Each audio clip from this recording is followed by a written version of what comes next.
Hello guys and gals, this is Mythical Monsters Part 9, and this will be the final episode of this series.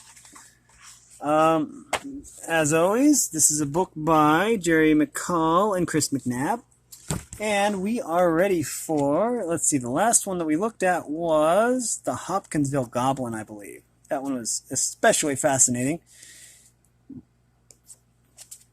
We are ready for the Jersey Devil. Now, I've heard a lot about the Jersey Devil. Something about the 13th child or something like that. I don't know. There's all these different legends or something. Okay. So, it says wings. The leathery wings resemble those of a bat, but some say their span is surprisingly small, stretching to just 26 inches, 65 centimeters, when fully unfurled. So, it probably would make it difficult to fly. Tail. Some say the whippy tail is tipped with a tuft, others that it ends with a three-pointed spike, like that of the devil. Okay. Hind legs. The Jersey Devil often walks upright on its two hind legs, which some witnesses describe as being long and spindly, like those of a crane. Okay. Forelegs. Each leg ends in a cloven hoof. But the forelegs are relatively short and stubby and seldom used. Okay, so it doesn't use its forelegs very much. I get it. Body. The body is that of a dog or horse. Although it's muscular, it's lithe in form for slipping down narrow chimneys and emitting a yellowish hue as the beast flies at night. Head. The creature's head is similar to that of a donkey, but with a dog's nose and teeth. Its gums are rotten, and its breath is so foul that it curdles milk, blights crops, and poisons rivers and lakes, killing fish. Horns. Two goat-like horns top the creature's head, enhancing its devil-like appearance. Okay, that is the overview, so let's get into this then. That's the actual size. Right there. Okay. It says, in the bleak marshes of New Jersey in the United States, USA, have never welcomed people. The locals tell of strange sightings and chilling cries in the dark. According to many, something evil is out there, with bat-like wings and the head of a deformed horse. This inexplicable beast has been terrifying locals for more than 200 years. The devil emerges in the dread of night to haunt the countryside, killing wild and domestic animals and abducting small children. In January 1909, in a single week, more than 1,000 people said they have come face to face with the Jersey Devil, which appears to householders, policemen, and local officials. The accounts were all very similar, and local and national newspapers were forced to take the story seriously. Okay, it says here. Driven mad by hunger, the Jersey Devil leaves its dismal swamp home and flies to a nearby town, a glowing shadow in the night sky. After cruising over the rooftops, it spots a suitable chimney and dives swiftly down the soot-laden stack. The devil is unscathed by the fierce fire burning in the grate and bursts through the flames, scattering logs into the kitchen. Beyond, screaming in terror at the nightmare vision, a maid watches in horror as the devil makes for the larder. She can only pray that the children upstairs remain silent, for a single cry might tempt the ravenous beast to sample fresher food. Fresher food. Where in the world? It says here, many sightings of the Jersey Devil occur in the Pine Barrens of New Jersey, a lonely area of swamp and cedar forest covering 1,698 square miles, 4,400 square kilometers, but others reports come from all around the state and occasionally from across the border. Okay, did you know? In 1909, the Philadelphia Zoo offered $10,000 reward for the capture of the devil.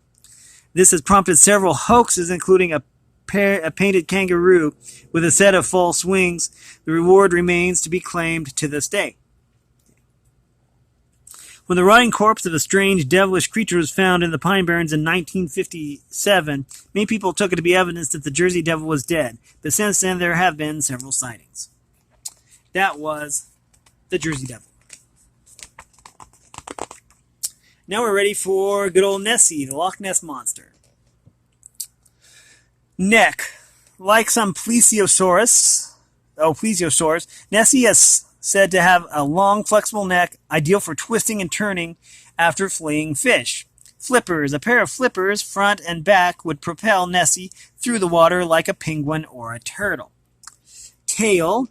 A stubby tail was a typical feature of plesiosaurs. And head. The forward-pointing eyes would allow the monster to target fish. Nessie would also need plenty of needle-sharp teeth to seize slippery, wriggling prey. Okay, and this is the actual size.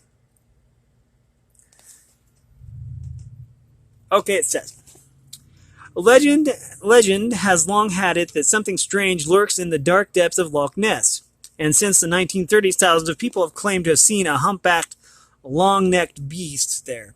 Some people claim that the Loch Ness Monster is actually a dinosaur whose species survives to this day in the cold Scottish waters. Other people say that the whole monster story is simply a myth invented by imaginative people. Whatever the reality, the fact remains that a number of people have claimed to have seen the monster. Even today, the Loch attracts tourists hoping to catch a sight of Nessie. Some people believe Nessie is a prehistoric whale called Zeuglodon or Basilosaurus, which is thought to have died out 18 million years ago. They say it lived at sea until after the last ice age, then adapted to the fresh water of Loch Ness. Enormous fish called sturgeon sometimes swim up the river Ness from the sea and enter Loch Ness to search for food or mates. These fish can be several meters in length and with lines of prominent humps on their backs. That might explain the sightings of Nessie, especially when they have been seen chasing salmon near the surface a long way from the shore. Loch Ness is home to bronze trout, Arctic char, pike, and European eels. People believe that the monster is nothing more than a large eel. Okay, we're in the world. Let's get this underway. Loch Ness is part of a chain of loch rivers and canals in the Great Glen, a geological fault that runs right across the Scottish Highlands from the North Sea to the Atlantic Ocean. The River Ness links the loch to the North Sea. Did you know? There is not a single recorded sighting of Nessie before 1930. A handful of claimed sightings have been on land, including one of the first on June 22nd, 1933. Mr. and Mrs. Spicer reported that a monster crossed the road in front of their car as they drove along the loch. Scientists who believe the Loch Ness Monster exists have given it the Latin name Nessitera rumberopteryx. That was Loch Ness Monster. Okay, now we're ready for Reptoid Alien. It says muscles. Despite spending long periods in space, a reptoid is always powerfully muscled. Hands. These have just 3 fingers and an opposable thumb for gripping. Okay. Tongue. Just like reptiles, these aliens taste the air with long, flickering, forked tongues. Eyes. Huge and cat-like. These are probably sensitive to infrared light, enabling a reptoid to detect its prey in the dark by body heat. Skin. Tough and scaly, this is adapted to withstand injury from the prolonged bouts of physical violence in which the reptoids indulge. Some witnesses say that it glows with a lime green aura. Okay, looks like an emptied out cow. That's interesting.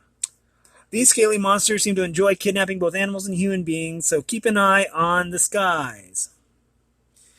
Some people claim they are aliens, while others think they are descendants of dinosaurs. Whatever the case, they have supposedly left a trail of horribly mutilated animals across the United States, as well as being brutal, and violent. The reptoid alien is also highly intelligent. It is feared by some that one day they may take control of our planet, putting humans into slavery. It says, okay, stepping outside to investigate a strange noise, the farmer is alarmed to see a spaceship hovering overhead. He becomes even more agitated when he sees one of his cows floating up into the alien craft. Next day, he finds one of his cows, drained of blood, and with its eyes, tongue, and innards surgically removed. But despite the evidence, the sheriff refuses to believe his story. Okay. Where in the world? Reports of reptoid aliens come from around the world, but these entities are most active in remote areas of the USA. Why the reptoids favor this region is unknown, but it seems they wish to operate without interference from the authorities. Okay, did you know? Some experts speculate that the reptoid considers cow's blood and organs a delicacy. Others think they use cows as an organic resource. Okay. Abductees say that reptoids come from the Draco star system. Some UFOologists claim that the reptoids avoid arousing suspicion by transporting their invasion force safely between stars in a massive spaceship disguised as a planet. Next we have Yeti, which we talked a little bit about the Yeti in the other one, the one when we talked about what one was it? Bigfoot. Yeah, in the episode on Bigfoot we talked a little bit about this. My feet are going to sleep, so I'm going to change my position here a little bit so I'm more comfortable. We have 2 of these left. So anyways, Yeti. It says here, muscles.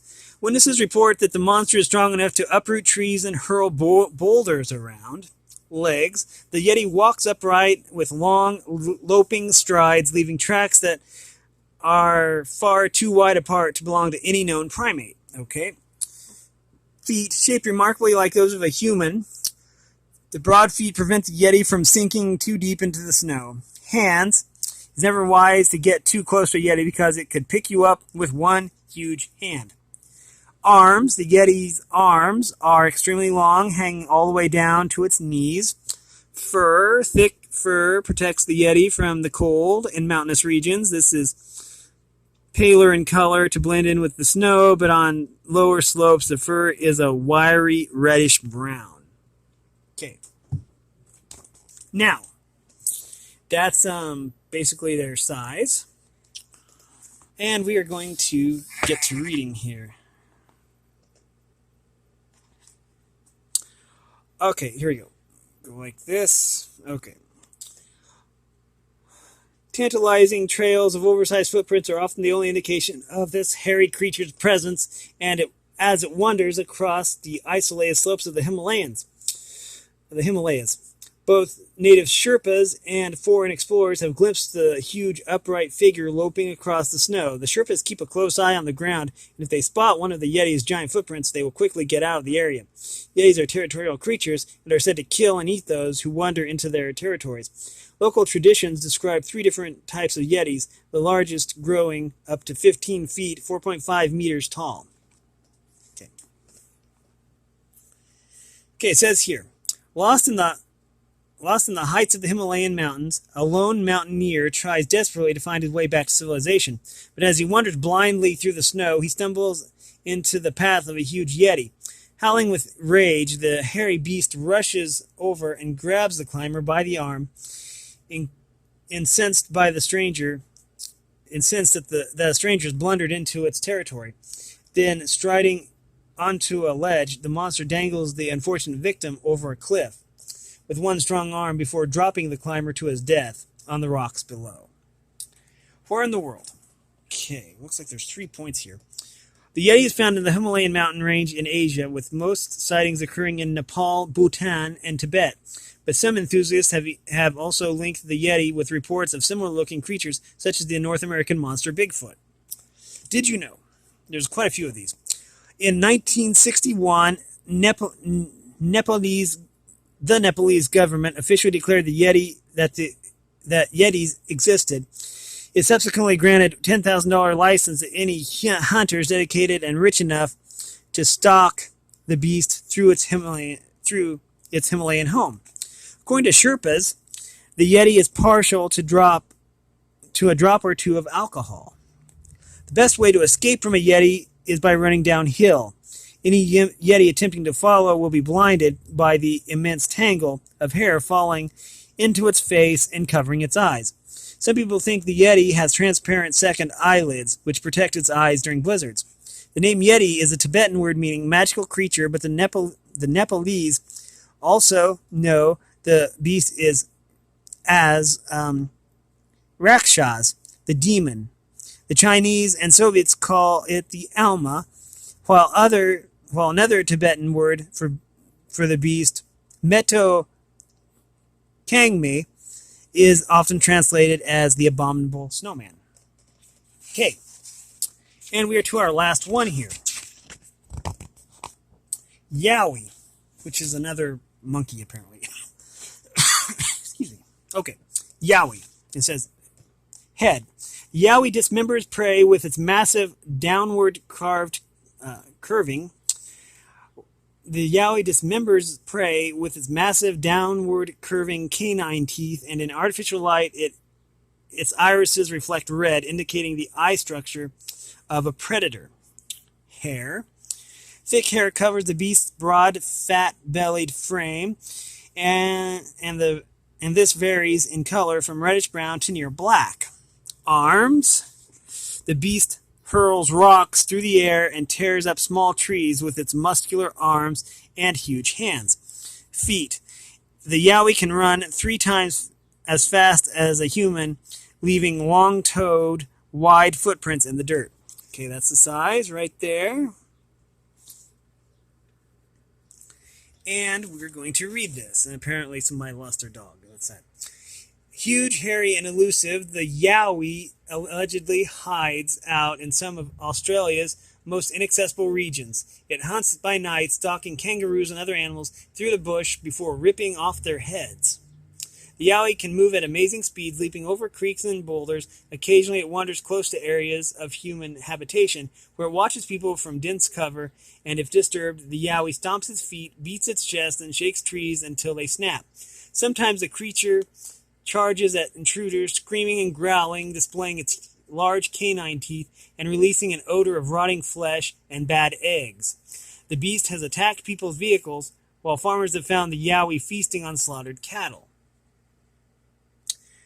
A couple sleep peacefully in their new home, oblivious to the world outside.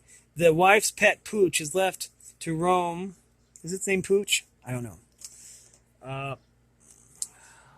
The wife's pet Pooch is left to roam about the garden, and it scampers over to investigate a rustle in the bushes. Suddenly, a hulking figure looms into view, sending the dog into a frenzied fit of barking. All is calm the following morning, and after breakfast, a woman goes out to feed her pet. But she calls in vain, and when the couple search carefully, her husband finds a torn and bloody collar. It seems the Yowie devoured the yapping terrier as a snack. Okay, it says here. Where in the world? Looks like Queensland and Victoria. In the 20th and 21st century, Yowie sightings have been most frequently in the eastern regions of Australia, particularly in the hills and forests of the Great Dividing Range that stretches from Queensland down to Victoria. Okay. Did you know? When a team of Royal Air Force surveyors landed by helicopter on a remote mountain peak in 1971, they found fresh Yowie tracks in the mud. In places where the creature's prey has become scarce, people have seen Yowies scavenging on roadside for animals killed by passing traffic. Yowies are immensely strong, and